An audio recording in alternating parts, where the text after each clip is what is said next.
अगला है, यश है न वैभव है, मान है न सरमाया, जितना ही दौड़ा तो उतना ही भरमाया। प्रभुता का शरण बिंब केवल मृग तृष्णा है, हर चंद्रिका में छिपी एक रात कृष्णा है।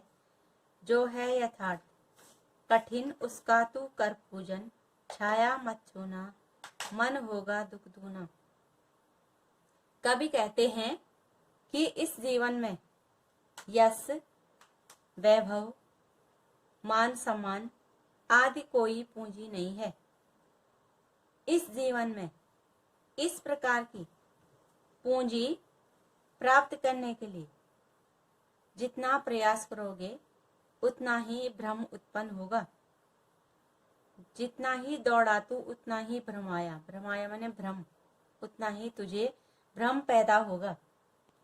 जीवन में बड़प्पन का अनुभव केवल एक मृग तृष्णा के समान है। प्रभुता का शरण बिंब केवल मृग तृष्णा है, अर्थात जीवन में बड़प्पन का अनुभव केवल एक मृग तृष्णा है, उसके समान है, क्योंकि हर चंद्रिका में छिपी एक रात कृष्णा है।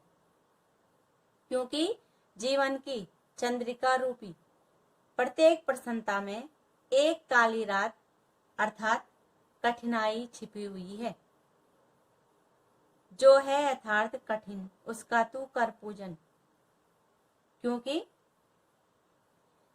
वास्तव में यथार्थ रूप में कठिनाई प्रतीत होती है, अर्थात वर्तमान का जीवन जीना तू तो उसी को लक्ष्य करके बनाए रख जो तूने वर्तमान में जीवन जीना है, उसी का तू पूजन कर, उसी को अपना। कभी यहाँ कहते हैं कि छाया मत छूना मन होगा दुख दूना, क्योंकि विगत को छोड़ वर्तमान में जीना की आदत बना ले। क्योंकि अगर विगत के सुख को याद करेगा तो इससे मन का दुख और दुगना हो जाएगा, दूना माने और बढ़ जाएगा। अब इसमें प्रश्न है, कवि और कविता का नाम। तो कवि का नाम हो गया गिरजा कुमार माथुर, कविता का नाम हो गया छाया मत छूना।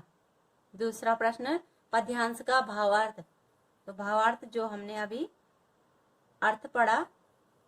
तीसरा है, पद्यांश का काव्यगत सौंदर्य स्पष्ट कीजिए।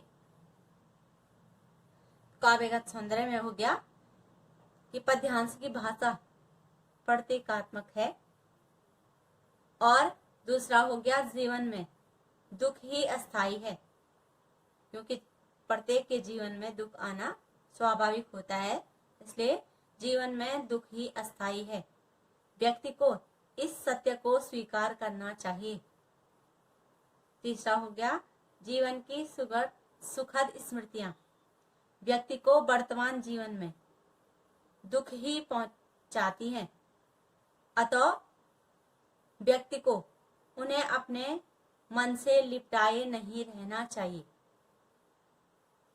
अगला हो गया, संपूर्ण पद में लयात्मकता द्रष्टव्य है, देखी जा सकती है।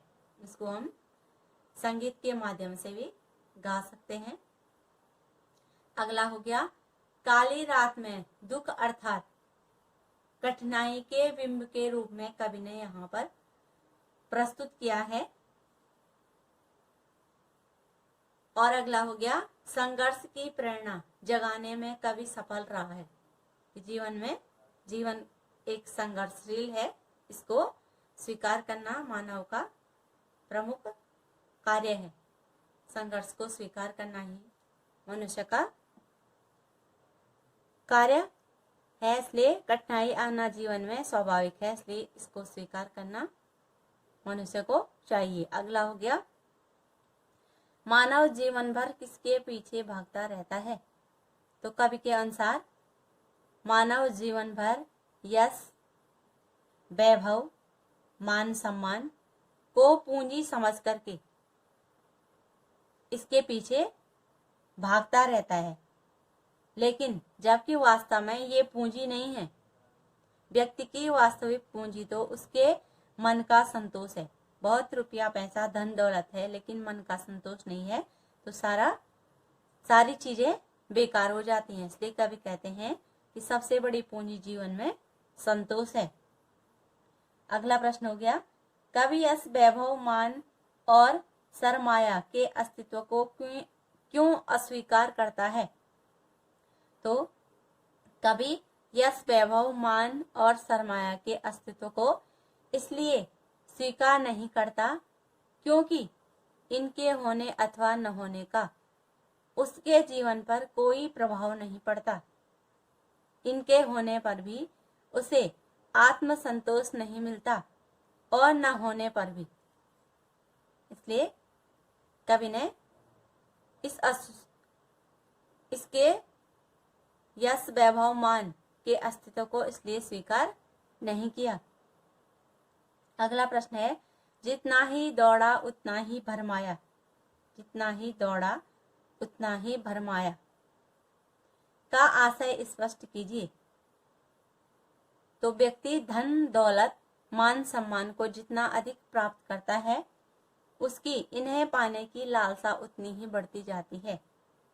इसलिए कवि ने कहा है कि वह जितना अधिक दौड़ता है उतना ही ज्यादा भरमाता है अर्थात दिग्भ्रमित होता है। अगला प्रश्न हो गया, प्रभुता को मृग तृष्णा क्यों कहा गया है? तो जैसे रेगिस्तान में मृग मारीचिका के कारण मृग की प्यास नहीं बुझ पाती, उसी प्रकार से व्यक्ति की प्रभुता प्राप्ति की जो लालसा है कभी तृप्त नहीं होती।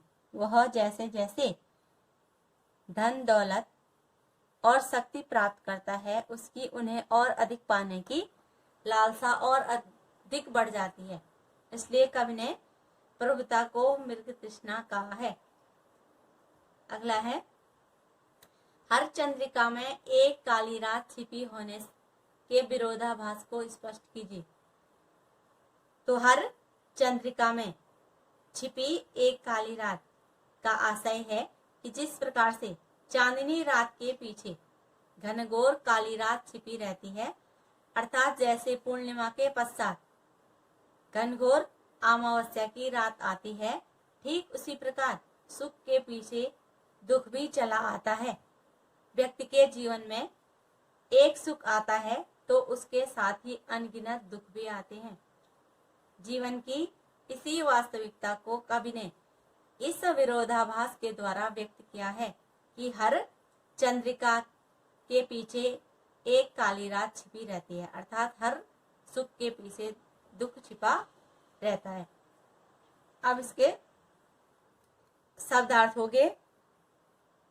वैभव माने धन संपत्ति, मान माने इज्जत सम्मान, सरमाया पूंजी, भरमाया दिग्भ्रमित हुआ अर्थात भटका हुआ, प्रभुता का शरणविम बड़प्पन का एहसास, मृग तृष्णा मृग मारीचिका जिसमें मृग को दूर से कहीं जल होने का भ्रम होता है जबकि वहां जल नहीं होता है, और कभी न मिटने वाली उसकी प्यास उसकी इच्छा, उसको कहते हैं मृग तृष्णा।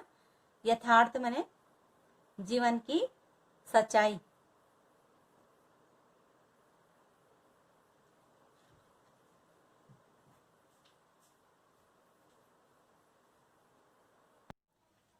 दुविधा हत साहस है, दिखता है पंथ नहीं, दे सुखी हो पर मन के दुख का अंत नहीं।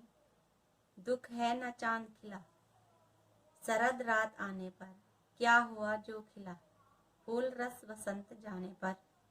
जो न मिला भूल उसे, कर तो भविष्य वरण, छाया मत छूना, मन होगा दुख दूना। कवि कहते हैं कि व्यक्ति साहसी होते हुए भी, व्यक्ति के अंदर साहस होते हुए भी वह दुविधाग्रस्त रहता है। उसे पंथ माने रास्ता नहीं सूझता है, नहीं दिखाई देता है। देह माने शरीर, शरीर सुख तो प्राप्त हो सकता है, किंतु मन का दुख कभी समाप्त नहीं होता, मन के दुख का अंत नहीं। कभी कहते हैं कि जब समय आया तब भी मार्ग नहीं मिला, क्योंकि विगत की चिंता लगी हुई थी, और जब समय निकल गया तो कोई कार्य संभव नहीं हुआ। कवि ने शरद रात्रि में खिलने वाले चांद और बसंत निकल जाने पर खिलने वाले फूल का उदाहरण देख करके अपना तर्क दिया है। वे कहते हैं कि तुझे जीवन में जो कुछ प्राप्त नहीं हुआ उसे भूल जा। क्या हुआ जो खिला फूल रस बसंत के आने पर, जो न मिला भूल उसे कर तू भविष्य का वर्ण। तब कहते हैं कि जो तुझे जीवन में प्राप्त नहीं हुआ उसे भूल जा और भविष्य का वर्ण कर। भविष्य के विषय में विचार करके उसका वर्ण कर। वर्ण करना माने उसे चुन। यदि छाया मत छूना मन होगा दुख दूना। यदि विगत को याद करेगा तो इससे भ्रम की स्थिति उत्पन्न हो जाएगी और मन का दुख, मन का संताप और अधिक बढ़ जाएगा।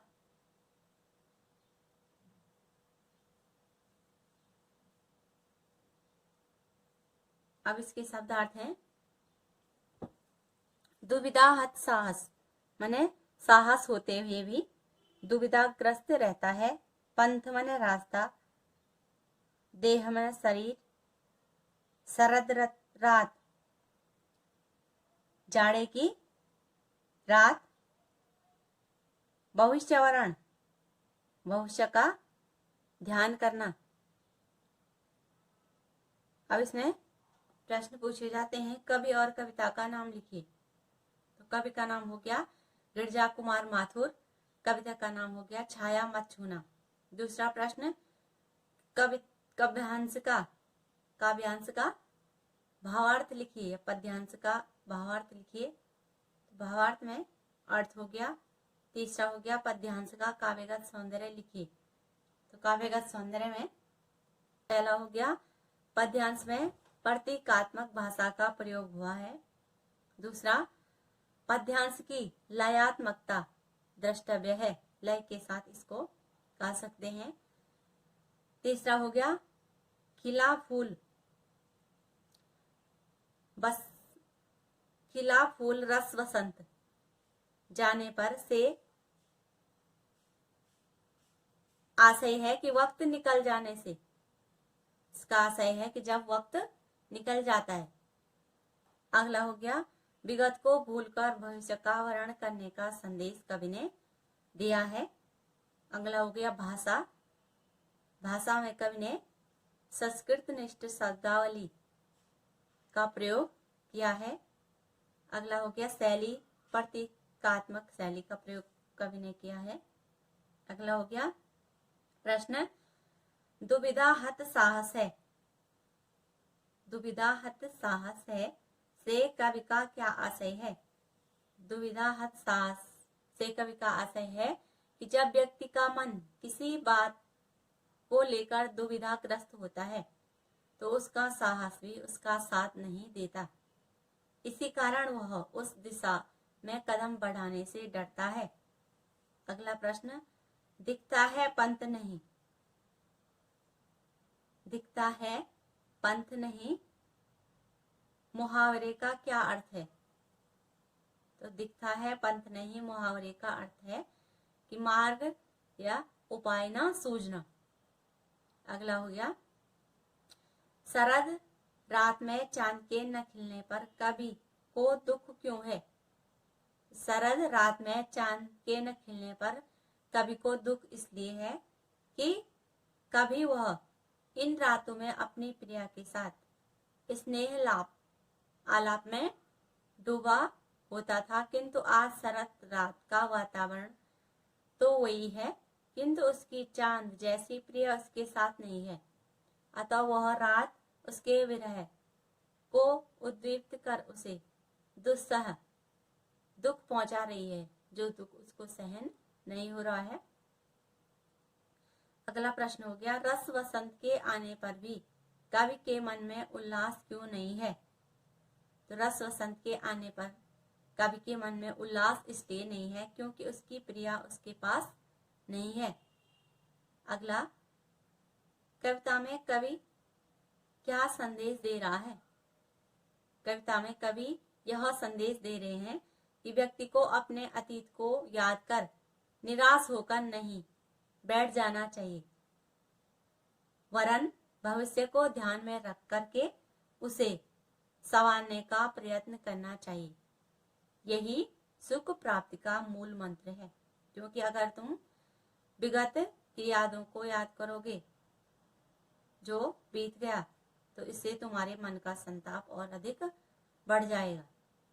इसलिए कभी भविष्य को संवारने का मंत्र हमें दे रहे हैं और यही सुख प्राप्ति का मूल मंत्र है।